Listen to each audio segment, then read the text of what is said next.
नमस्कार. आराधना चॅनलमध्ये आपणा सर्वांचे स्वागत आहे. फाल्गुन पौर्णिमा म्हणजेच हुताशनी पौर्णिमा म्हणजेच होळी. होळी आली आहे 24 मार्च 2024 रोजी. वृक्षरूपी संविधा अग्नीमध्ये अर्पण करून आपल्या जीवनामध्ये नकारात्मकता घालवणारा असा हा सण आहे. महाशिवरात्रीनंतर साधारणतः 15 दिवसानंतर होळीला सुरुवात होते. 5 दिवसांचा हा उत्सव आहे. होळी, धुलिवंदन आणि 5व्या दिवशी रंगपंचमी. आपल्या जीवनातील विविध समस्या, आरोग्याच्या समस्या असतील, आर्थिक समस्या असतील, कुठलेही संकट याचं होळीमध्ये दहन व्हावं, आपल्या जीवनातील नकारात्मकता नष्ट व्हावी, आपल्या जीवनाला एक दिशा मिळावी, सकारात्मकता मिळावी म्हणून होळीच्या दिवशी मनोभावे होळी प्रज्वलित करायची. काही मंत्र आहेत ते पठण करायचे, सेवा करायची, संकल्प करून होळी प्रज्वलित करायची. तर यावर्षी होळी प्रतिपन्न कसे करायचं, म्हणजेच होळी कशी पेटवायची, कुठला मंत्र म्हणायचा, होळीच्या दिवशी कुठली सेवा करायची, हीच माहिती आपण आजच्या व्हिडिओमध्ये बघणार आहोत. चॅनलवर नवीन असाल चॅनल सबस्क्राईब करा, बेल आयकॉन दाबायला विसरू नका. आपल्या शंका असतील तर कमेंट बॉक्समध्ये नक्की विचारा. तर 24 मार्च रोजी संध्याकाळी आपल्याला होळी पेटवायची आहे. पार्वती मातेने भगवान शंकरांना प्रसन्न करण्यासाठी तप सुरू केलं, परंतु भगवान शंकर हे समाधीस्थ होते आणि मग त्यांची समाधी भंग करण्यासाठी देवांनी कामदेवाला नेमलं. भगवान शंकर क्रोधित झाले. त्यांनी कामदेवाला आपला तिसरा डोळा उघडून भस्म करून टाकलं. तो दिवस होता फाल्गुनी पौर्णिमा.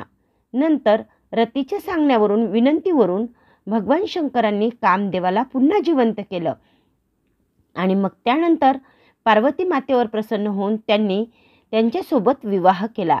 त्यामुळेच फाल्गुनी पौर्णिमेला म्हणजेच हुताशनी पौर्णिमेच्या दिवशी भगवान शंकराची सेवा केली जाते आणि म्हणूनच माता भगिनींनी आपल्या अखंड सौभाग्यासाठी होळीच्या दिवशी भगवान शंकराची सेवा, उपासना अवश्य करावी.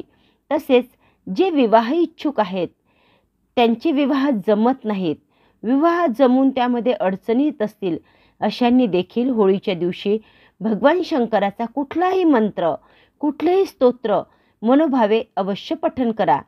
संकल्प करून पठण करा. नक्कीच आपले विवाह जुळून येतील. आता आपण बघूया होळी प्रज्वलित कशी करायची. होळीचं प्रदीपन कसं करायचं. या दिवशी संध्याकाळी आपलं अंगण सारवून स्वच्छ करावं, रांगोळी काढावी, मध्यभागी शेणाच्या गौऱ्या घ्याव्यात, त्यामध्ये एरंडाची फांदी ठेवावी. एरंडाची फांदी, तिचा जो धूर असतो तो वाईट शक्तीचा नाश करतो. त्यासाठी होळीमध्ये एरंडाची फांदी अवश्य ठेवावी. एरंडाची फांदी किंवा दांडा, त्याच्याभोवती लाकडं आणि गौऱ्या रचाव्यात, त्याची पूजा करावी. होळी पेटवण्यापूर्वी अशा पद्धतीने साहित्याची रचना केल्यानंतर प्रथम तिची पूजा करावी.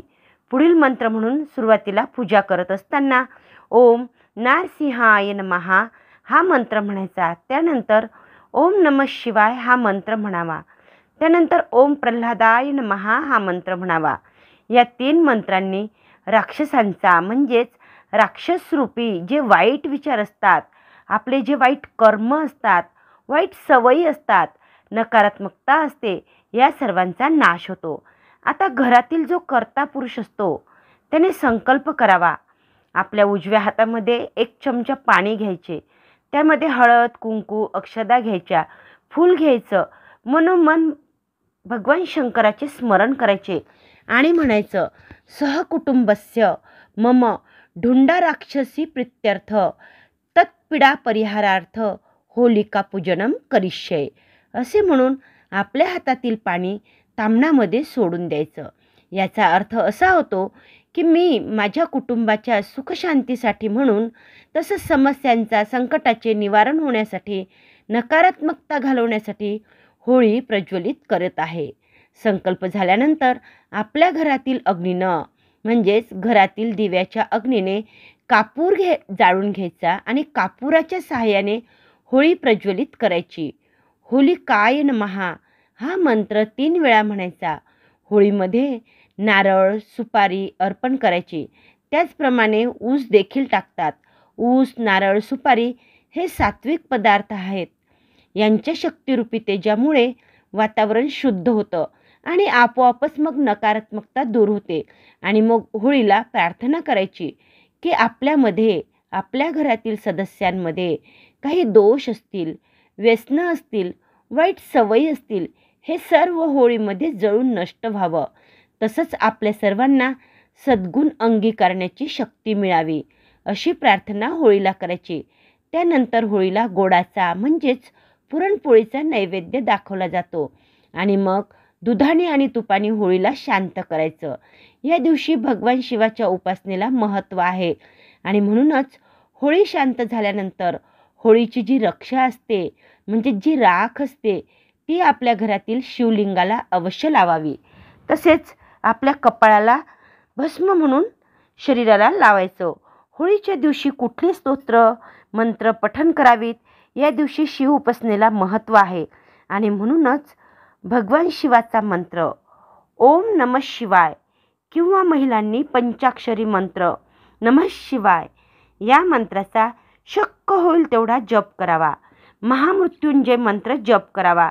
भगवान शंकराचे कुठलेही स्तोत्र, शिवमहिम्न स्तोत्र किंवा शिवस्तुती, शिवकवच याचे पठण करायचे.